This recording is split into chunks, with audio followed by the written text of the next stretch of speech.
Shalom bien-aimés, j'espère que vous allez bien. Moi, je vais bien par la grâce de Dieu. Aujourd'hui, nous allons voir comment briser les liens de famille. Comment briser les liens maléfiques de famille. Chaque temps, on en parle, les liens de famille. Et oui, bien-aimés, les liens de famille sont réels. Elles sont réelles. Aujourd'hui, nous allons parler de comment les briser. Amen. Les liens de famille sont réels, bien-aimés. Quand vous êtes tous descendants d'une même personne, ça veut dire que vous avez le même grand-père, la même grand-mère, le même père, la même mère. Toutes ces personnes peuvent avoir certaines choses qui se répètent. Ça peut être la même maladie, les mêmes échecs. Je vais vous donner quelques exemples. Il y a des familles, c'est le divorce. C'est-à-dire c'est les familles de divorcés. Eux là, quel que soit le nombre d'années qu'ils vont passer dans le mariage, ils vont finir par divorcer. Il y a des familles comme ça, eux c'est les liens. Ça s'est répété dans la vie de leurs grands-parents, dans la vie de leurs parents, eux aussi qui sont nés là. Tu vois 2 ou 3 personnes vraiment qui se marient mais a fini par divorcer. On ne comprend pas, mais ce qui est sur la personne va finir par divorcer. Il y a des familles comme ça, des familles de divorcés. Si tu vois ça dans ta famille, c'est un lien de famille. C'est un lien de famille. Il y a pour d'autres aussi, d'autres familles, c'est la mort prématurée. Il y a certains âges qu'eux ne doivent pas dépasser. Eux là, c'est les liens ça. Il y a certains âges qu'ils ne doivent pas dépasser. C'est-à-dire quand ils atteignent ça, ils doivent mourir. Ou bien quand ils dépassent, c'est trop 1 an. Et puis voilà, la maladie ou quelque chose comme ça arrive. Et puis, paf, la personne meurt. Je vais vous raconter l'histoire d'un monsieur. Un papa qui m'a raconté lui-même son histoire quand il était bien portant. Mais actuellement, vraiment, ça ne va pas. Il est entre la vie et la mort. Il est très malade. Il est très malade. Il vit même à l'hôpital. Quand ça allait, quand il était bien, il n'était pas encore à l'hôpital, c'est là qu'il m'a rendu ce témoignage, il m'a parlé de l'histoire de sa famille. Il m'a dit, chez eux, il y a la mort prématurée. C'est-à-dire que chez eux, il y a un certain âge qu'ils ne doivent pas dépasser. Que quand ils atteignent ça, tu meurs, ou bien si tu dépasses ça un peu, tu meurs. Que donc il y a beaucoup de ses frères qui sont morts comme ça parce que son papa a eu beaucoup d'enfants avec plusieurs femmes. Il m'a même dit que même actuellement, même chez eux à la maison, au pays, qu'il y a des femmes de son père là, elles sont restées seules, sans enfants. Parce que son papa a fait deux enfants avec une femme et puis un enfant avec seulement une seule femme parce qu'il a eu beaucoup de femmes. Donc ces femmes-là, il y a d'autres qui sont restées comme ça. Elles n'ont plus d'enfants parce que les enfants sont morts. Pourquoi? Lien de famille. Et il m'a dit que chez eux, ils ne dépassent pas 50 ans. Quand tu atteins 50 ans, tu vas tomber malade et tu vas mourir. C'est ce qu'il m'a raconté. Donc, il m'a dit que quand lui, il a eu 50 ans, quand il a atteint ses 50 ans-là, il était content, il a fêté, c'était dans la joie. Quelques mois après, il est tombé gravement malade, il a piqué crise de AVC. C'est de la même manière que ses frères sont morts. Il a piqué crise de AVC. Dieu merci, dans le pays où il se trouve, la médecine a évolué. Et puis voilà, l'hôpital a pris soin de lui. Et il est sorti, mais il est sorti avec un côté paralysé. Il est sorti avec un côté paralysé. Parce qu'au moment où il me racontait l'histoire, il avait un côté paralysé. Mais il se portait bien. Il marche, il peut aller partout. Il conduisait la voiture avec une main, mais il a un côté paralysé. On a rendu gloire à Dieu. 4 ans après, il a chuté encore, crise de AVC. Actuellement où je vous parle, il est entre la mort et la vie. Il vit même à l'hôpital. Depuis qu'il a eu 50 ans, c'est ce problème-là, maladie. Il est réclamé par le lien de famille. De la même manière que ses frères sont morts, il est réclamé par ça. Dieu merci, il est incroyant. L'église prie pour lui. Même moi, parfois, voilà, je prie pour lui. Vous voyez, donc les liens de famille sont réels, bien aimés. Les liens, le monsieur là est entre la vie et la mort. Il est réclamé. Amen. Donc les liens de famille sont réels. Eux, chez eux, là, c'est la mort prématurée.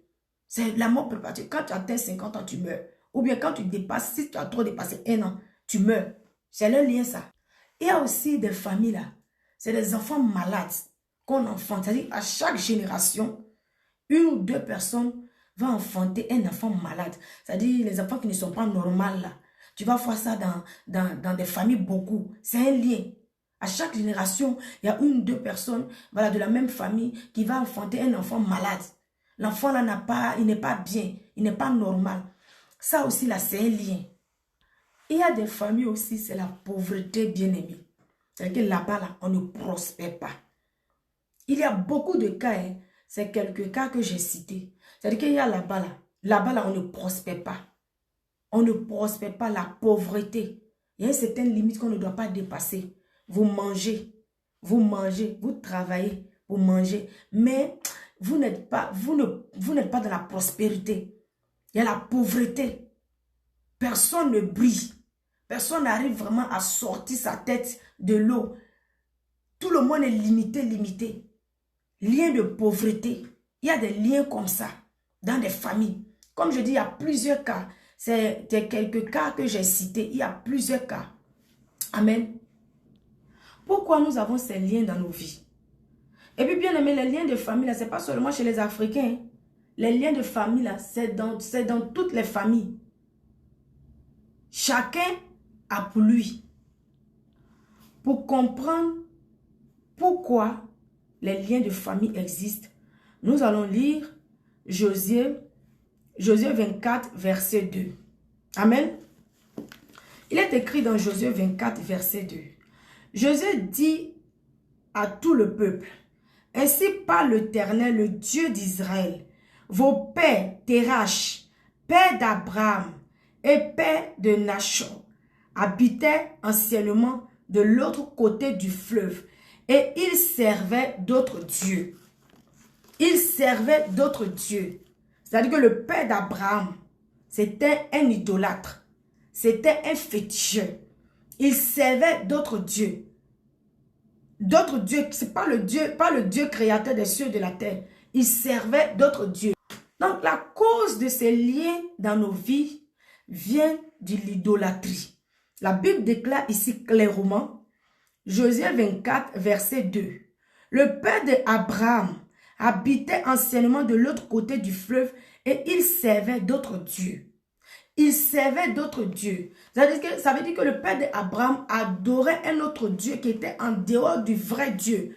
Donc, en d'autres termes, le père d'Abraham était un féticheur. C'est un féticheur. Il adorait d'autres dieux. Nous aussi, nos pères ont adoré d'autres dieux. Nos pères ont adoré des fétiches. Ils ont invoqué des esprits. Ils sont allés dans les montagnes, dans les marigots. Ils sont partis dans la mer, invoquer les esprits, invoquer les divinités pour prendre le contrôle de la famille. Parce qu'ils n'adoraient pas Dieu.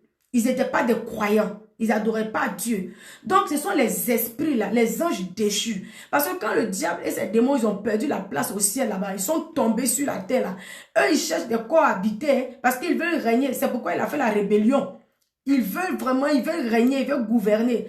Donc, ils cherchent un corps. Ils cherchent toujours un corps dans lequel ils vont habiter. Mais comme nos pères, dans l'ignorance, comme le père d'Abraham, ils adoraient des fétiches. Donc ces fétiches-là, qui est derrière les fétiches? Ce sont les esprits. Ce sont les démons qui sont derrière ces fétiches-là. Les identités, les principautés qui sont derrière ces fétiches. Nos pères, là, dans l'ignorance, ils sont partis voir, voilà, ils sont allés dans les montagnes, invoquer des esprits. Hein? Pourquoi? Pour les aider, pour protéger la famille. Et ces esprits-là sont devenus les dieux, sont devenus les maîtres de la famille. Et ces esprits ne meurent pas. Ils ne meurent pas. C'est de génération en génération. Ils sont là. Nos pères sont allés demander des choses avec des esprits de la mer. Ils sont allés poser des actions, demander des choses. L'argent, peut-être la richesse, le pouvoir, demander. Mais ces esprits-là, quand ils donnent, là, ils ne donnent pas ça comme ça. Ils donnent et puis ils demandent quelque chose en échange. Ils donnent et ils demandent quelque chose en échange. Donc, quand ils vont poser ces actions-là, il y a d'autres là, voilà, ils ont sacrifié, comment on l'appelle, l'être... Ils ont sacrifié comment on appelle choses. D'autres ont sacrifié leurs semences. Alors je te donne tout ce qui sortira de moi. Je te donne tous mes enfants pour la richesse. Tu me donnes la richesse, moi je te donne tout. D'autres aussi, ils ont dit voilà, je te donne tous mes premiers-nés. Je te donne tant. Donc c'est ce qu'ils ont dit là-bas, les alliances là qu'ils ont tissées avec ces esprits là. Ces démons là. Les esprits de fétiche. ces démons-là. Et c'est eux maintenant qui sont devenus maintenant les esprits de famille, les liens de famille. Ils sont là, derrière les enfants, génération après génération. Ils sont derrière les vies. Ils sont derrière, ils réclament. Parce qu'il y a un grand-père à quelque part qui s'est levé pour aller les invoquer. Eux, ils étaient dans leur montagne là-bas. Il y a un grand-père qui s'est levé pour aller invoquer le Dieu des montagnes, qui allait invoquer les esprits de la forêt. Un grand-père qui s'est levé pour aller poser cette action-là. Tu n'étais même pas né, je n'étais pas né. Mais les mêmes malheurs-là se répètent. Les mêmes malheurs-là se répètent. Amen. J'espère que vous comprenez ce que je dis. Voilà. Les mêmes malheurs-là se répètent. Donc, la Bible dit dans Josué 24, vos pères ont adoré des dieux étrangers. Ils ont adoré des dieux étrangers. Ils ont adoré des fétiches. C'était des idolâtres. Ils ont invoqué eux-mêmes des esprits dans la famille. Ils ont invoqué, ils ont livré la famille. Ils ont vendu toute la famille à ces esprits-là. À ces esprits-là. Un grand pas quelque part. Quand il allait faire ça, il voulait le pouvoir. Il voulait la gloire. Il a vendu toute sa famille. Ceux-mêmes qui ne sont pas nés. Mais parce qu'il a dit, je te donne toute ma sémence. Tout ce qui va sortir de moi, là, je te donne. Donc là, ça sue la famille comme ça. Ça sue. Les mêmes malheurs se répètent. Génération après génération. À cause de l'idolâtrie. Donc c'est l'idolâtrie qui est la cause de ces liens maléfiques. C'est parce que c'est par là que ces esprits-là sont entrés dans les familles. Je vous dis, les esprits ne meurent pas. Ils sont là. On peut les chasser. On peut les lier, mais le temps n'est pas encore arrivé. Donc, ils sont là, ils ne meurent pas. Amen. Amen, bien aimé. Les esprits ne meurent pas, donc ils sont là. Donc, ils contrôlent la vie des familles. Ils contrôlent parce qu'on les a invoqués. Donc, ils se disent qu'on a le droit de régner dans cette famille. Parce que là, il y a un grand-père à quelque part là-bas. Le père d'Abraham. Quand je dis le père d'Abraham, voilà, je vous explique comment les liens là sont entrés. Je vous explique la cause de ces liens. Je vous explique la cause de ces liens. Et voilà la Bible qui passe. Le père d'Abraham était une idolâtrie. Tu comprends? C'était un féticheur. Donc nos pères aussi, ils ont fait les mêmes pratiques. Donc c'est par là que ces esprits-là sont entrés. On nous a invoqués. On nous a invoqués dans cette famille. Donc c'est nous, on règne ici. C'est nous, on domine sur cette famille. C'est nous, on contrôle cette famille. Parce que quelqu'un nous a invoqués. Donc on a le droit sur cette famille. Amen. Mais nous allons parler de comment les briser, comment les chasser, comment les lier. Amen. Amen. Les liens de famille bien-aimés, ce n'est pas quelque chose à prendre à la légère. Les liens de famille, comme je viens de dire, ce sont des esprits qui ont été invoqués par l'idolâtrie. Nos pères ont invoqué des esprits, des identités démoniaques, méchants. Et aujourd'hui, ils règnent là-bas. Ils contrôlent la famille. Ils contrôlent, ils dirigent la famille. Les liens de famille, bien-aimés, le lien de famille est capable de te lier dans un mariage qui n'est pas la volonté de Dieu, juste pour t'empêcher d'accomplir ta destinée. Les liens de famille sont capables de faire ça, de te marier là où tu ne dois pas te marier. Toi, tu es là, tu dis, genre, j'aime trop le frère, j'aime trop la soeur. Pourtant, là, c'est malgré toi-même, mais tu ne peux pas savoir. C'est un mystère, c'est un mystère. C'est un mystère, tu ne peux pas savoir. Mais toi, tu aimes le gars, tu aimes la femme. Ce n'est pas de l'amour. Ce n'est pas de l'amour. C'est une œuvre démoniaque. C'est ce qui crée les divorces après. Parce que là, ce n'est pas... C'est-à-dire, après, maintenant, la personne se dit que, mais qu'est-ce que je fais dans cette relation? Qu'est-ce que je fais ici? Pourtant, tu as perdu ton temps. Il a fini avec toi. Maintenant, là, tu es là. Tu es vide. Tu vois? Et c'est là que tu demandes maintenant le divorce. Le lien de famille est capable de te marier dans un endroit qui n'est pas la volonté de Dieu. Et ce n'est pas tout. Et par ce faux mariage, ils peuvent aussi lier la destinée de tous ces enfants qui vont naître là-bas. Parce que c'est eux qui ont arrangé ça. Donc, ils contrôlent ta vie. Ils contrôlent ta vie. Puisqu'ils veulent contrôler toute cette génération. Donc, dans le mariage où tu as envoyé là même, les enfants même qui vont naître là-bas, là, il lie aussi leur destinée. Il les contrôle aussi. Il les contrôle.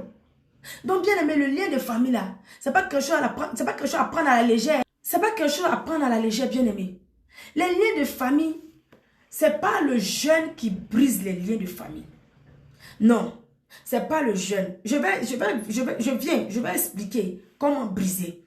Ce n'est pas le jeune qui brisent les liens de famille. Comme j'ai écrit ici, ce n'est pas les impositions des mains qui brisent les liens de famille. J'ai vu des personnes qui vont à l'église, matin et soir, qui vont à l'église, on prie pour eux, eux-mêmes ils jeûnent, ils font, mais les liens de famille là, ça est toujours là, ça est toujours dans leur vie, ça ne change pas. Amen. Si tu veux, va aux États-Unis, même au bout du monde, le lien de famille, il te suit, il est là-bas. Il y a des gens qui ont quitté leur territoire à cause du lien de la pauvreté dans la famille. Ils sont partis aux États-Unis, en Russie, ils ont voyagé. Mais quand ils sont arrivés là-bas, la situation est encore pire que quand ils étaient au pays. La pauvreté là même qui les frappe là-bas est pire que quand ils étaient au pays. C'est ça le lien de famille. Ce n'est pas le fait de changer de territoire. Non, c'est de les sortir de ta vie. Et je vais expliquer comment les sortir. Il y a des gens qui ont voyagé, qui sont partis très loin. Mais la situation est encore pire que lorsqu'ils étaient au pays. Amen. La situation est pire, encore plus pire que lorsqu'ils étaient au pays. Tu vas voir, bien aimé, tu as voyagé. Tu as quitté ton pays. Parce que tu dis non, il y a la pauvreté, je m'en vais me chercher pour sortir la famille de la pauvreté. Mais où tu es parti là? Tu as pris avion. Tu as pris avion, tu es parti. Mais chaque temps, quand tu dors la nuit là, tu rêves, tu es dans ton pays. Quand tu dors, chaque temps, tu rêves, tu es dans la cour de ton père. Chaque temps, quand tu rêves, tu es dans la parcelle familiale. Mais tu ne comprends pas. Tu dis, mais attends, qu'est-ce qui se passe? J'ai voyagé. Mais depuis que je suis dans le pays là, ça fait 10 ans. Mais chaque jour, quand je dors la nuit, je suis dans la cour de mon père. Je suis dans la maison de mon père. Oui, physiquement, tu as voyagé. Mais spirituellement parlant, tu es encore dans la maison de ton père. Parce que le lien de famille te contrôle. Physiquement, tu es sorti, mais spirituellement, tu n'es pas sorti. Bien aimé, comme je dis, c'est un mystère. Je vais vous expliquer. Physiquement, tu es sorti, mais spirituellement, tu n'es pas encore sorti. Tu as voyagé chaque jour. Quand tu rêves, tu es dans la cour de ton père. Chaque jour, quand tu rêves, c'est comment on appelle, dans ton pays, tu te trouves. Pourquoi tu ne rêves pas de là où tu es? Tu ne rêves même pas, tu ne te vois même pas un peu dans le pays là que tu habites, mais tu te vois chaque temps dans le pays, dans ton village, dans la cour familiale, tu te vois là-bas. Peut-être si tu es né en ville, c'est qui est sûr là, tu te vois là-bas. Même si c'est des maisons que tes parents ont louées, c'est des maisons de location parce que tu es né là-bas, tu as grandi là-bas, tu as fait ton enfance là-bas. Chaque temps quand tu rêves, tu es là-bas. Physiquement, tu es parti, mais spirituellement, tu n'es pas sorti. Les liens de famille bien aimés, ce n'est pas quelque chose à prendre à la légère. Tu vas voir des personnes aussi, comme ils disent, ils ont fui à cause de la pauvreté. Ils ont dit que bon, comme la pauvreté au pays là, moi je m'en vais me chercher ailleurs. Ce n'est pas la pauvreté du pays, hein, c'est le lien de pauvreté qui est dans ta famille, qui t'empêche de prospérer. Tu as voyagé pour aller chercher l'argent. Tu travailles dur, mais tu moissonnes petit. Tu travailles beaucoup, mais tu moissonnes un peu. Et le peu là même que tu as là, une fois que le salaire entre dans ta main, c'est là on t'appelle problème, tel est malade, tel est ceci, problème. Et cet argent-là, tu es obligé de prendre pour régler ces problèmes. Tant que l'argent là ne finit pas, le problème ne cesse pas. Quand ton argent finit, le problème cesse.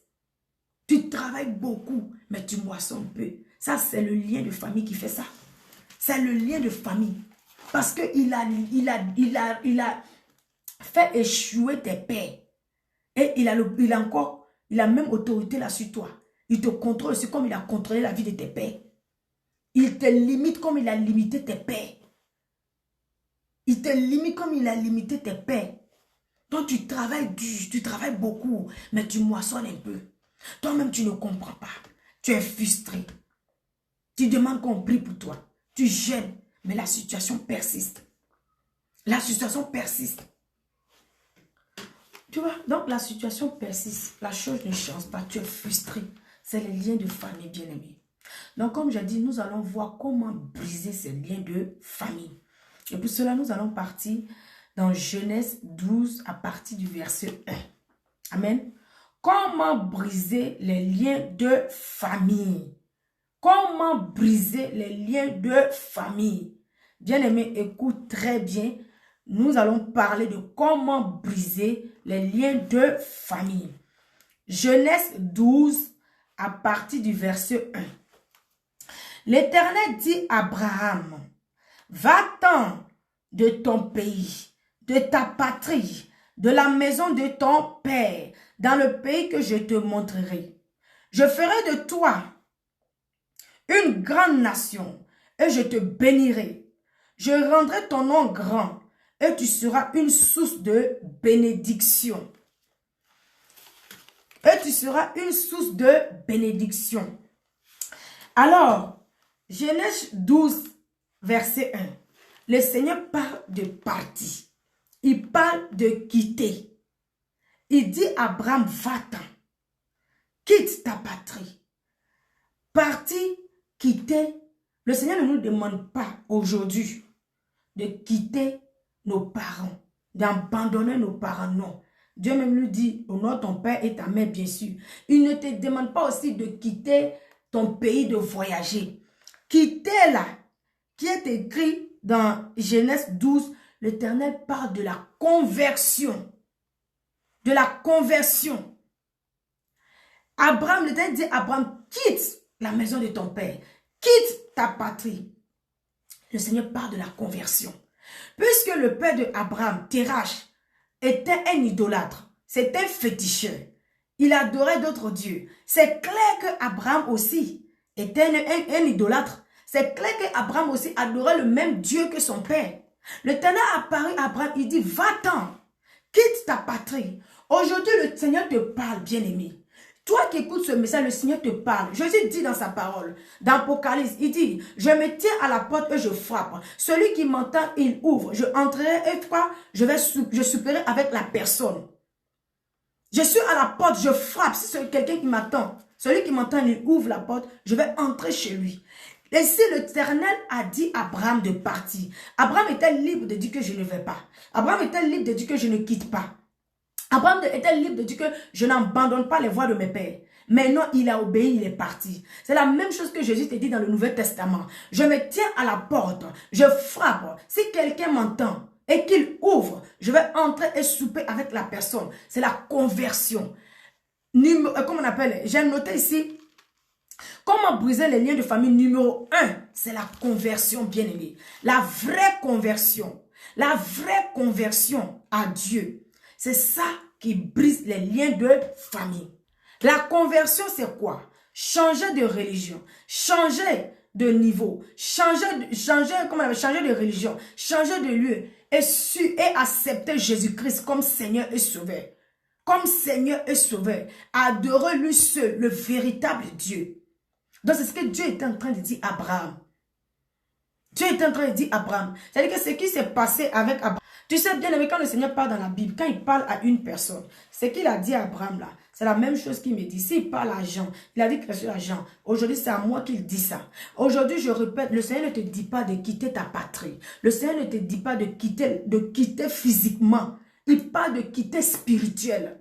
Il faut quitter spirituellement. Change de religion. Change de mentalité. Ne vis plus comme vivaient tes pères. Ne marche plus selon les voies de tes pères. N'adore plus les fétiches. Ne sois plus incrédule comme tes pères. Adore-moi. Adore-moi. Adore-moi l'Éternel Dieu. Je suis le véritable Dieu. C'est ce que le Seigneur est en train de te dire, bien-aimé. La conversion. Numéro 1, comment briser ces liens? Comment briser ces liens maléfiques de famille? C'est la vraie conversion. Si tu n'es pas encore converti, bien-aimé, aujourd'hui, si tu écoutes ce message, décide de donner ta vie à Jésus. Accepte Jésus-Christ comme Seigneur et Sauveur. Si tu as converti, alors revois ta marche avec lui. Marche avec lui réellement. Marche avec lui réellement. Amen. Abandonne la mauvaise manière de vivre. Abandonne la mauvaise manière de vivre. Arrête d'être incrédule. Et donne-toi à fond. Accepte Jésus-Christ comme Seigneur et Sauveur. Et vis pour lui. Adore-lui seul. Adore-lui seul. C'est-à-dire, quand tu fais ça, tu envoies un message dans le monde spirituel pour dire, moi maintenant, j'ai un Dieu. J'ai un Dieu, je sais le véritable Dieu. Je n'appartiens plus comment on appelle, au Dieu de mes pères ni de ma mère, mais j'appartiens à l'Éternel des armées. Alors pour cela, je me convertis en Christ. Je l'accepte comme Seigneur et Sauveur et je marche avec lui. C'est ça la conversion. C'est ça la conversion, bien-aimé. Numéro 1, comme j'ai noté, c'est la vraie conversion. Pas la conversion, et tu dis, je suis chrétien, je me suis converti, mais tu vis encore à la manière du monde. Tu es converti, mais quand il y a des cérémonies au pays, ou bien les cérémonies au village, quand tu arrives, tu dis, ah, c'est notre tradition, ça fait quoi? Quand on verse l'eau aussi à terre, toi aussi tu prends l'eau là, tu verses. Quand on fait les incantations sur le collet, les gens te donnent, toi aussi tu manges. Tu vois? Non, tu n'es pas encore converti, tu continues de faire les mêmes pratiques. Donc les liens de famille là vont continuer à te réclamer. Les esprits là de famille vont continuer à te réclamer parce que là, tu es encore dedans. Mais quand tu te donnes à fond, tu te donnes à fond. Tu dis tu es converti, mais voilà, quand tu arrives au village, les choses là, ou bien même quand tu es en ville, tu es là, tu dis tu vas à l'église les dimanches, mais le lundi, voilà, tu dis ok, ça fait quoi? On va consulter un peu, non? On va faire les choses, non. Les liens de famille vont continuer à te réclamer. Tu dis que tu es converti. Maintenant, quand ton ami ou ta camarade te dit, non, accompagne-moi chez le féticheur, je vais aller consulter. Toi, tu ne vas pas rentrer, je sais que tu es chrétien, mais toi, tu le suis. Non. Quand tu es converti, tu marches dans l'atmosphère de Dieu, tu marches dans la voie de Dieu, tu marches dans les voies de Dieu. Amen. Quand le Seigneur a dit à Abraham de quitter, de partir, Abraham n'a plus regardé derrière lui. Abraham a pris sa femme, il a pris ses biens, il est parti. Il n'a pas discuté avec Dieu. Abraham a accepté la conversion. Il a accepté la conversion. C'est ça le Seigneur dit, je me tiens à la porte. Je frappe à la porte de ton cœur. Je frappe à la porte de ton cœur. Accepte-moi comme Seigneur et Sauveur. Accepte-moi, je suis le véritable Dieu. Accepte-moi, marche avec moi. Afin que ces liens-là soient brisés. Afin que la bénédiction là, que j'ai pour toi vienne. Afin que la bénédiction découle sur toi. Marche avec moi. Le Seigneur est au cœur de ta porte. Il frappe. Quand Dieu a parlé à Abraham, aujourd'hui Dieu ne va pas t'apparaître comme Abraham, mais il va parler par un homme, il va parler par une femme, il va parler par des prédications, il va parler par la Bible, il va te parler de te convertir. Il va te parler de te convertir. Quand le Seigneur a dit à Abraham, va-t'en, Abraham est parti, il n'a plus regardé derrière lui. Abraham est parti, ça c'est la vraie conversion. Abraham a quitté la maison de son père. Bien-aimé, si tu écoutes ce message du matin, sache que le Seigneur est là, il est en train de frapper au cœur de ta porte. Il est en train de frapper pour que tu ouvres la porte, pour qu'il entre. Pour que tu l'acceptes comme Seigneur et Sauveur. Ne regarde plus derrière toi. Marche dans ses voies. Médite sa parole, cherche à le connaître dans sa parole, dans les prédications, dans les enseignements. Et mets ça en pratique. Abraham n'a pas regardé derrière lui, Abraham est parti. Quand le Seigneur lui a dit, va-t'en. Dieu ne te dit pas, je répète encore, Dieu ne te dit pas de prendre ta valise, ton sac, d'abandonner tes parents, de partir. Si le Seigneur te dit, toi tu dois voyager, ok, ça c'est un autre cas. Mais le message que je donne ici, la quitter là que le Seigneur parle dans Genèse 12, il parle de quitter spirituellement. De quitter spirituellement. Il parle de la conversion. De la conversion. Vous comprenez bien, aimé, le Seigneur parle de la conversion. Donc, si tu écoutes ce message-là, sache que le Seigneur est au cœur de ta porte. Tu vois, il est devant la porte de ton cœur. Il est en train de te parler. Ouvre-moi pour que je entre. Donc, numéro 1, la seule manière de briser les liens de famille, c'est de se convertir réellement à Dieu. Accepter Jésus-Christ comme Seigneur et Sauveur. Accepter Jésus-Christ comme Seigneur et Sauveur. Numéro 1, la vraie conversion. Quand le Seigneur a parlé à Abraham, Abraham n'a pas dit non. Il n'a pas regardé derrière lui. Il s'est converti. Il a abandonné les fétiches de son père. Nous n'avons pas vu dans la Bible que Abraham a pris les fétiches de son père pour le suivre. Abraham a abandonné tout là-bas. Il a laissé tout. Il a écouté Dieu. Il dit, je me livre à toi. Je me donne à toi. Je vais te servir, toi, le véritable Dieu. Amen. Numéro 2. Numéro 2. Comment briser toujours les liens de famille? Numéro 1, c'est la conversion. la vraie conversion. Convertis-toi réellement. Accepte Jésus-Christ comme Seigneur et Sauveur. Marche avec lui, comme Abraham l'a fait. Va lire Genèse 12 à partir du verset 1. Lis bien, tu vas voir. Dieu ne te dit pas de quitter, mais ici, le quitter, là, c'est la conversion. Dieu parle de la conversion. Abandonne les voies de tes pères. Abandonne tes cultures. Abandonne les traductions. Abandonne dans les voies dans lesquelles tu as grandi. Et viens à moi. La conversion. Sers-moi. Adore-moi. Moi seul, le véritable Dieu. Donc, numéro 1, la conversion. C'est la seule manière de briser les liens de famille. La conversion. Numéro 2, la communion avec Dieu. La communion avec Dieu. Nous allons voir le verset qui va avec. La communion avec Dieu. Toujours Genèse. Genèse 17. Verset 1. Lorsque Abraham fut âgé de 99 ans, l'Éternel apparut à Abraham et lui dit, « Je suis le Dieu Tout-Puissant. Marche devant ma face et sois intègre. » Je m'arrête là d'abord pour expliquer. D'abord, c'est la conversion. Quand Abraham s'est converti, il acceptait Dieu. Dieu n'a plus parlé. Dieu l'a regardé. Comment il marche avec lui? Dieu l'a regardé. Est-ce qu'il va regarder derrière lui? Est-ce qu'il va se retourner? Dieu n'a rien dit. Dieu l'a laissé. Donc quand le Seigneur a vu que vraiment le gars là, il persiste, il persévère dans sa marche avec moi, le Seigneur a apparu encore à Abraham. Il va lui parler maintenant de la communion. Donc bien aimé, c'est comme ça quand on accepte le Seigneur, qu'on est converti, ça ne s'arrête pas là. Ça ne s'arrête pas là. Genèse 17, verset 1, le Seigneur a apparu à Abraham. Il a dit, « Je suis le Dieu Tout-Puissant. Marche devant ma face et sois intègre. » Marche devant ma face et sois intègre. J'établirai mon alliance entre moi et toi. Je te multiplierai à l'infini. Je te multiplierai à l'infini. Je vais établir mon alliance maintenant entre toi et moi. Mais marche devant moi, devant ma face et sois intègre. Marche devant ma face et sois intègre. Marche devant ma face et sois intègre. Ça veut dire être en communion avec Dieu. Ça, c'est être en communion avec Dieu. Le Seigneur est en train de nous parler maintenant de la communion maintenant entre lui, entre Abraham et lui. Marche devant ma face et sois intègre. Intégrité, la fidélité, la loyauté, la soumission, l'obéissance, l'attachement, le renoncement, l'intégrité.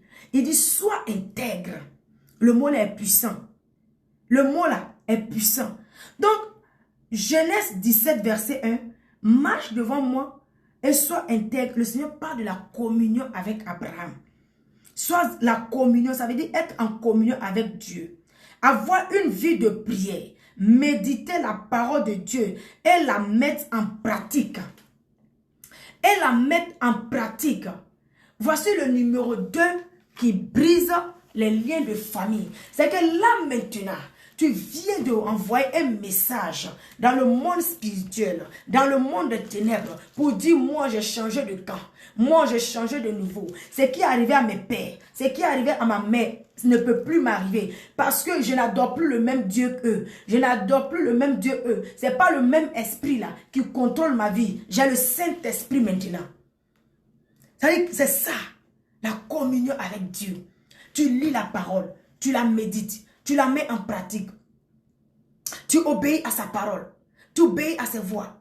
Tu es fidèle dans ta marche avec lui, intégrité. Quel que soit ce qui arrive, tu es fidèle. Tu es fidèle. Tu marches réellement avec Dieu. Amen. Tu marches réellement avec Dieu. Tu mets sa parole en pratique. C'est-à-dire, spirituellement parlant, tu viens de changer de camp. Bien-aimé, c'est puissant. Spirituellement parlant, tu viens de changer de camp. Et rien ne peut t'arrêter. À ce moment-là, C'est-à-dire quand tu arrives à cette dimension, quand tu arrives à ce niveau, à ce moment, tu peux mettre en pratique maintenant. C'est-à-dire tu peux proclamer la parole, la promesse de Dieu et ça s'accomplit. À ce moment-là, tu peux prier maintenant avec Jean 1, verset 12. Il est écrit, mais à tous ceux qui l'ont reçu, à ceux qui croient en son nom, elle a donné le pouvoir de devenir enfants de Dieu, lesquels ne sont plus nés du sang de leurs parents, ni de la chair, et ni de la volonté de la chair, ni de la volonté de l'homme, mais de Dieu. Parce que là maintenant, tu t'es donné à Dieu. Tu t'es donné à Dieu, tu es converti, tu es en communion avec lui, tu médites sa parole, tu la mets en pratique, tu marches dans ses voies, tu l'obéis, tu es soumis, tu fais tout ce que le Seigneur te dit. À ce moment-là, quand tu prends ce verset, tu prends autorité avec ce verset, tu envoies un message dans le monde spirituel, tu leur parles, la terre, tu parles, les cieux, écoutez, la Bible déclare, à tous ceux qui l'ont reçu, il leur donne le pouvoir de devenir enfants de Dieu. Je ne suis plus né du sang de mon père. Je ne suis plus né de la chair de ma mère. Mais je suis maintenant enfant de Dieu. Héritier et co-héritier de Christ. Citoyen du royaume des cieux. Alors les liens qui ont limité mes pères, au nom de Jésus, je les brise. Au nom de Jésus, je les annule. Au nom de Jésus, je les anéantis de ma vie. Au nom de Jésus, si c'était le lien du célibat, tu brises ça. Parce que maintenant, tu es devenu enfant de Dieu. Tu es son enfant. Dieu lui-même, l'onction est sur ta vie. Il combat pour toi. Si c'est le célibat, quand tu pries, tu brises le célibat maintenant. Quand tu pries, bien aimé, tu brises le célibat est brisé. Si toi-même tu étais célibataire, tu vas te marier. Tes enfants vont te marier. Si votre lien, c'est la pauvreté, tu pries, tu prends autorité contre ça. Tu brises cela. Tu brises cela. Et cela est brisé. Quand le diable vient te réclamer, la Bible déclare, là dont les ordonnances nous condamnaient, Christ les a rendus nuls et sans effet. En les clouant à la croix, il les a détruits en les clouant à la croix. Quand l'ennemi se lève, il dit, dans cette famille, il ne doit pas prospérer. Il montre ça, parce que c'est l'accusateur, c'est lui qui nous accuse chaque jour. Et dans cette famille, il ne doit pas prospérer. Dans cette famille, ils ne doivent pas réussir. Jésus-Christ dit, Jésus-Christ se lève, il est assis à la droite du Père, il intercède pour nous. Parce que tu t'es donné corps et âme et esprit à Dieu. Le Seigneur ne peut pas permettre la réclamation, il ne peut pas accepter que ce lien-là continue de te réclamer. Le Seigneur ne peut pas accepter ça. Quand le diable présente l'acte dont les ordonnances te condamnent, Jésus-Christ se lève à la droite du Père. Il dit, j'ai payé le prix pour cette personne-là. J'ai payé le prix. Regarde mes côtes. Regarde mes mains qui ont été percées. Regarde mes pieds qui ont été percés. J'ai payé le prix. Mon sang a coulé pour que cette personne soit sauvée. Alors tu ne peux pas réclamer ce sang.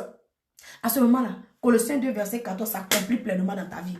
Bien-aimé, ce que je vais te dire, il y a longtemps, on nous fait croire que non, lien de famille, il faut jeûner 40 jours, il faut jeûner 50 jours, il faut faire quoi? Bien-aimé, je viens te dire la vérité. Je te dis la vérité, peut-être que tu n'as jamais entendu. Si tu écoutes ces paroles, que tu les mets en pratique, je te donne quelques mois, au bout de 6 mois, au bout de 1 an, tu ne vas pas reconnaître ta vie. Tu ne vas pas reconnaître ta vie. La seule manière de briser les liens de famille, numéro 1, la conversion. La vraie conversion. Numéro 2, la communion avec Dieu. La communion avec Dieu, c'est d'avoir une vie de prière. Méditer la parole. La mettre en pratique. Obéir à Dieu. Se soumettre. Comme on appelle ça, se détacher du monde. Et t'attacher à Dieu. Marcher avec tes fidélités. Avec quoi fidélité? C'est pourquoi il a dit à Abraham, avec intégrité. Et lis la suite du verset, les bénédictions qui sont là. Donc alors si tu vis la vie de sainteté, la vie de sanctification, tu marches avec Dieu, tu mets sa parole en pratique. Pourquoi la bénédiction ne va pas couler sur toi? Pourquoi le Seigneur ne va pas relâcher la bénédiction sur toi? Quand Abraham a mis toutes ces choses en pratique, regarde ce qui est arrivé dans la vie d'Abraham. Regarde ce qui est arrivé dans la vie d'Abraham. Bien aimé, je ne suis pas là ce matin pour parler, pour te prouver quoi que ce soit. Je ne suis pas là pour parler, pour te dire que, pour te montrer que je sais trop parler. Non, je te dis une vérité. Une vérité que peut-être que tu ne vas pas entendre ailleurs. Longtemps, tu as jeûné pour lien de famille. Longtemps, tu es en train de chasser les démons pour lien de famille. La chose ne change pas. La chose ne change pas parce que spirituellement, tu n'es pas quitté. Spirituellement parlant, tu n'es pas quitté. C'est quoi? Tu n'es pas converti. Tu vas à l'église seulement. Bien-aimé, laisse-moi te choquer ce matin. Tu vois, laisse-moi te dire la vérité. C'est que toi, tu vas à l'église. Tu vas à l'église comme tout le monde. Tu vas t'asseoir, tu acclames, tu danses. Mais tu n'es pas converti. La conversion, c'est dans le cœur. La conversion, c'est dans le cœur. Tu n'es pas converti. Tu continues de marcher comme tes pères. Tu continues de mentir. Tu continues de voler. Tu continues de forniquer. D'autres même là, jusqu'à présent, ils adorent fétiche. Tu continues de faire les maraboutages. Tu continues de faire toutes ces choses. Et puis tu t'en vas t'asseoir 40 jours, tu gênes. Pasteur, il faut chasser. Quand le pasteur chasse, il a l'onction sur sa vie. L'homme de Dieu, lui, il a l'onction. Il est consacré à Dieu. Il est consacré, il vit la vie de sanctification. Il met toutes ses paroles en règle. Et la gloire de l'onction de Dieu est sur sa vie. Donc l'onction qui est sur sa vie, là, quand il t'impose les mains, là, les démons, là, il quitte là, mais il t'attend à la sortie de l'église. Bien-aimé, laisse-moi te dire la vérité. Il t'attend à la sortie de l'église. C'est-à-dire, dans l'église, quand le pasteur l'a lié, là, le pasteur l'a chassé, pardon, il est parti. Hein. Mais il n'est pas parti, hein, parce que ton cœur, là, est la piste d'atterrissage. Ton cœur est le lieu où il atterrit. Ton cœur est le lieu où il descend. Ton cœur n'appartient pas à Dieu. Et quand tu sors, là, les problèmes que tu as laissés à l'église, maladies qu'ils ont chassé, maladies qu'ils ont chassé, célibat qu'ils ont lié, pauvreté qu'ils ont chassé, quand tu sors, ça t'attend au dehors. C'est-à-dire qu'il te laisse, parce que l'onction de l'homme de Dieu est fort. Il peut te laisser au bout de 1 mois, 2 mois. Quelques mois, tu vois les mêmes choses réapparaître encore dans ta vie. Quelques mois après, bien aimé, tu vois les mêmes choses réapparaître encore dans ta vie. Tu dis, mais qu'est-ce qui se passe? Je ne comprends pas. Tu cours après les hommes de Dieu. Tu cours après les prophéties. On fait, oui, c'est bon. Mais laisse-moi te dire. Laisse-moi te dire ce matin. Il y a 2. Comme je dis, numéro 1, la vraie conversion. Numéro 2, la communion avec Dieu. Le Seigneur a dit à Abraham, va-t'en de la patrie de ton père. Abraham il est parti sans regarder derrière lui. Le Seigneur a regardé Abraham pendant longtemps.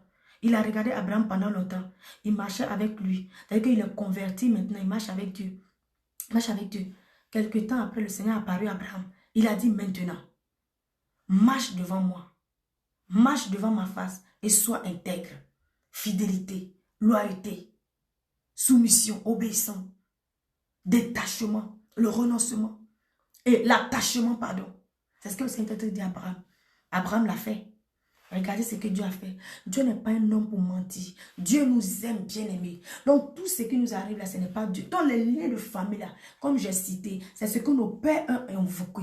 C'est ce que nos pères ont invoqué. Le père d'Abraham était un idolâtre. Donc le père d'Abraham, nous aussi, nos pères aussi, les ont adoré ces choses-là. Tu n'étais même pas né.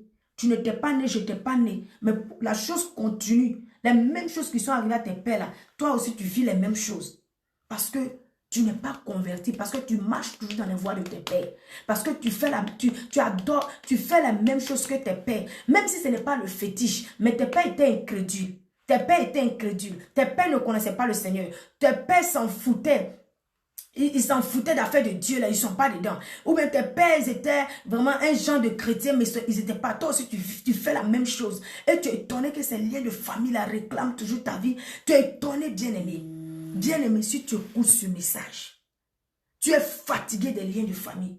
Tu es frustré, tu pleures. Tu as sémé l'argent, tu as fait les offrandes, tu as fait les dîmes, les sacrifices. Jusqu'à ça ne change pas. La même chose est sur le point encore de se répéter dans la vie de tes enfants. Bien-aimé, lève-toi, offre-toi comme un sacrifice vivant, saint et agréable à Dieu. Lève-toi, tu donnes ta poitrine. Tu dis par moi, le lien de famille s'arrête au nom de Jésus. Bien-aimé, tu dis par moi, je refuse que ce lien-là découle sur mes enfants. Alors pour cela, je me donne corps et âme et esprit à Dieu. Je m'offre à toi comme un sacrifice vivant, bien-aimé. Tu viens d'envoyer un message puissant dans le monde spirituel. Et ça ne s'arrête pas à la parole. Hein. Maintenant, tu pratiques. Maintenant, tu pratiques. Tu pries Dieu, Seigneur. Je veux de toi. C'est toi que je veux. Je veux t'appartenir. Je veux te servir toi seul. Tu es le Dieu là que je veux communiquer à mes enfants. Tu es le Dieu là que je veux transférer à mes enfants.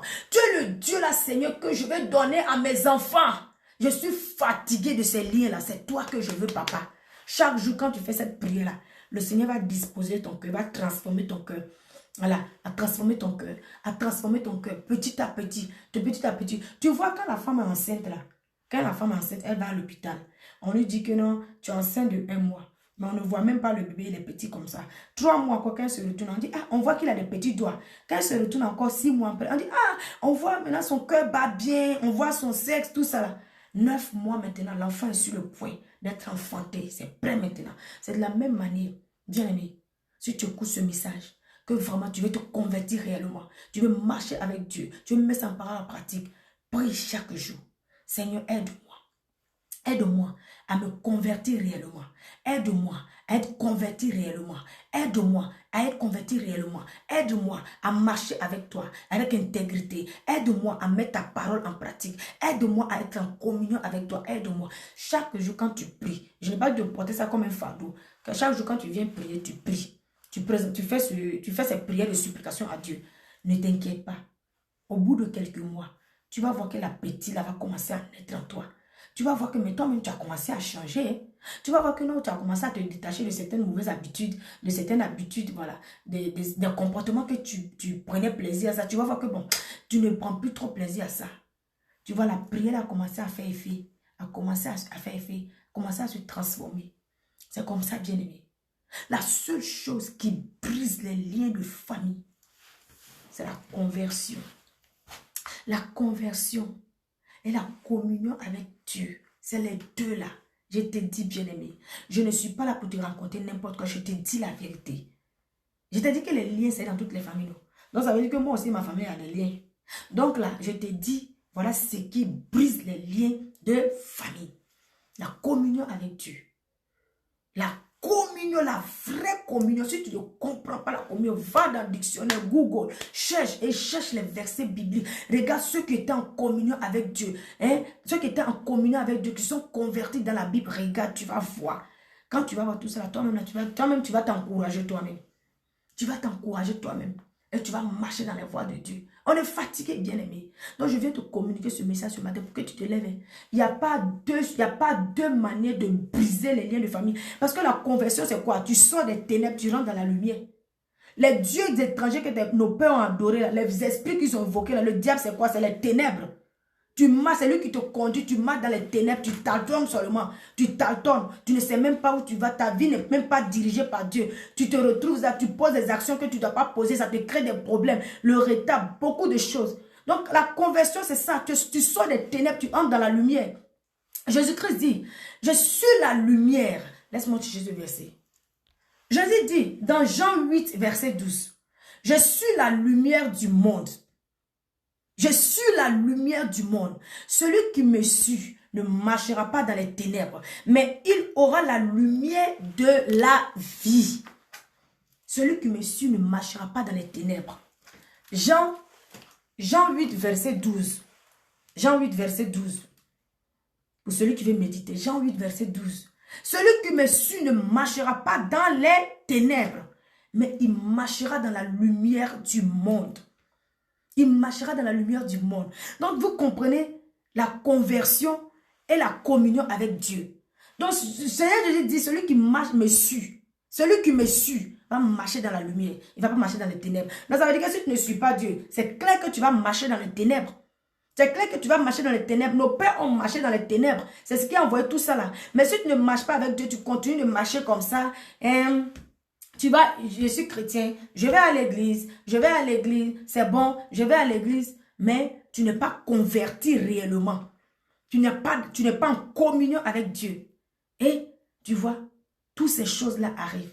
Mais si tu marches avec Dieu, Jésus-Christ dit tu marches avec lui, il est la lumière. Il est la lumière du monde. Toi aussi, tu vas marcher dans la lumière. Et les choses vont plus s'accomplir. Les ténèbres vont plus régner dans ta vie. Les ténèbres vont plus régner. Dieu est juste. Quand tu lui donnes ta vie, une fois l'Esprit m'a fait comprendre que vous là, quand vous pensez que vous vous sacrifiez, vous vous réveillez des heures pour prier, vous vous sacrifiez vous vous sacrifiez à Dieu, vous avez des temps de prière, vous jeûnez, vous faites ces choses-là, vous pensez que Dieu n'exauce pas. Dieu exauce, Dieu n'est pas injuste, Dieu est juste. Dieu est juste. Je parle de ce que voilà, l'esprit m'avait fait comprendre. Donc, il ne faut pas dire que non, parce que je dis que le jeûne ne brise pas, je viens de parler de jeûne. Non, j'étais en train de parler de nos sacrifices. C'est un repos.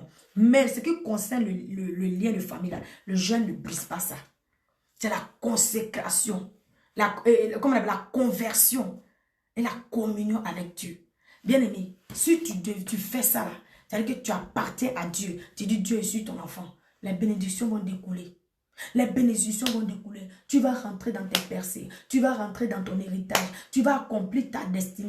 Plus rien ne pourra bloquer. Il y a des choses même là. Quand le diable va se lever là même là. Dieu même va combattre ça, mais il ne va même pas te révéler. Il ne va pas te révéler. Il ne va pas te révéler. Là, dont les ordonnances nous condamnaient, Christ les a annulées par son sang. Mais Christ dit, je suis la lumière. Celui qui marche avec moi ne va pas marcher dans les ténèbres. C'est vrai, il est annulé par son sang. Mais il faut que tu marches avec lui. C'est ça, beaucoup de personnes ne comprennent pas. Que Jésus a tout payé à la croix. Jésus a tout accompli à la croix. Ok, on est d'accord avec que Jésus a tout accompli à la croix. Mais il dit, marche avec lui. Et je suis le cèpe, tu es le sarment. Celui qui ne s'attache pas à moi ne portera pas de fruits.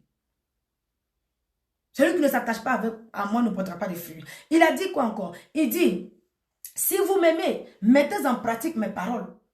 Mettez en pratique mes paroles. Portez mon joug. Hein? Donc Jésus a tout accompli, mais il t'a laissé, il t'a dit des choses avant de partir.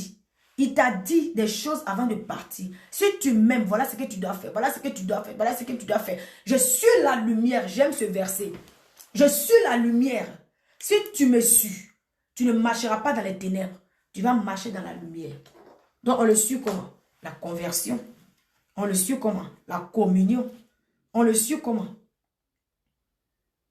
C'est ça, la conversion et la communion avec lui. Bien-aimé. Si tu mets ces paroles en pratique, tu vas voir que les liens de famille là, tu regardes dans ta famille, hein, regarde dans ta famille ce qui se répète 2 fois, 3 fois dans la vie d'une personne. Même si tu n'as pas vu, mais tu as vu des choses qui ne vont pas dans ta vie se répètent. Demande peut-être à ta maman, à ton père, des personnes vraiment qui sont là, demande. Peut-être que ça s'est passé dans la vie de quelqu'un de ta famille. C'est un lien. Et dans ce moment-là, tu te lèves, tu te donnes réellement à Dieu. Sinon, ça va découler sur tes enfants. Sinon, ça va découler sur tes enfants. Quand Dieu a dit à Abraham, va-t'en de la maison de ton père, je te bénirai. Je te bénirai. Quand il a apparu à Abraham encore, il a dit à Abraham, il a dit, marche devant moi et sois intègre. Sois intègre. Je vais établir mon alliance. Je vais établir mon alliance avec toi. Et cette alliance-là, je vais établir aussi avec tes enfants. Ça va découler sur tes enfants la bénédiction. Je te bénirai à l'infini. Le Seigneur dit, marche devant moi, je vais te bénir à l'infini. Non, ça veut dire qu'il y avait une malédiction. Parce que le Seigneur parle de bénédiction, ça veut dire qu'il y avait une malédiction. Ça veut dire qu'Abraham n'avait pas la bénédiction qu'il fallait. Il n'avait pas la bénédiction qu'il faut. Il n'avait pas la bénédiction que Dieu voulait pour lui. Dieu veut que tu sois béni. Dieu veut que tu prospères, bien-aimé. Dieu veut que tu sois dans la joie. Dieu veut que tu t'habilles bien. Dieu veut que tu manges bien. Oui, Dieu prend plaisir à ça. Dieu veut que tu vives dans une belle maison. Dieu veut que tu aies une grande maison. Dieu veut que tu prospères financièrement. Oui, pour soutenir son royaume. Dieu veut tout ça là. Mais il y a des liens. Il y a des liens qui t'empêchent de rentrer dedans. Ces liens-là, tu dois les briser par la vraie conversion. C'est que là, tu viens de montrer au monde de ténèbres que moi, là, j'appartiens maintenant à Dieu. J'appartiens et tu marches bien avec lui. Tu mets ses paroles en pratique. Tu vas voir la bénédiction, là, Dieu va les briser. C'est-à-dire, tu prends les versets bibliques, quand tu annules, c'est annulé, tu annules, c'est annulé. Tu vois tes enfants prospères, toi-même tu prospères. Bien aimé, la solution, c'est la conversion et la communion avec Dieu. Je vais te donner les versets que j'ai cités pour que tu puisses méditer ça après et comprendre et puis prier. Alors, voici les versets là, bien-aimés. Tu peux lire les versets. Et pourquoi ces liens de famille? La cause. Tu lis Josué 24, verset 2. Josué 24, verset 2. Comment briser ces liens de famille? Genèse 12, verset 1. La conversion. Quand Dieu a dit à Abraham Va-t'en de la maison de ton père. Il parlait de la conversion. Genèse 12, verset 1. Comment briser ces liens de famille numéro 1. Numéro 2, Genèse 17. L'Éternel a apparu à Abraham. Il dit, marche devant ma face et sois intègre. Et tu vas voir les alliances, les bénédictions, les choses, tout ce qui suit. Tu peux lire le reste. Comment briser les liens de famille numéro 2. Genèse 17, verset 1. Maintenant, j'ai ajouté Jean 8, verset 12. Pour clôturer la prière, le Seigneur dit, je suis la lumière. Celui qui marche avec moi ne marchera pas dans les ténèbres, mais il va marcher dans la lumière, parce que je suis la lumière du monde. Donc, quand tu lis tous ces versets-là, tu vas comprendre que vraiment, c'est la seule manière de se débarrasser ou de briser ces liens de famille. Amen. Et vraiment, aujourd'hui, la vidéo a été très longue. Et si cette vidéo t'a fait du bien, n'hésite pas à partager, à liker, à commenter, à faire du bien à d'autres personnes autour de toi. Shalom. Sois béni.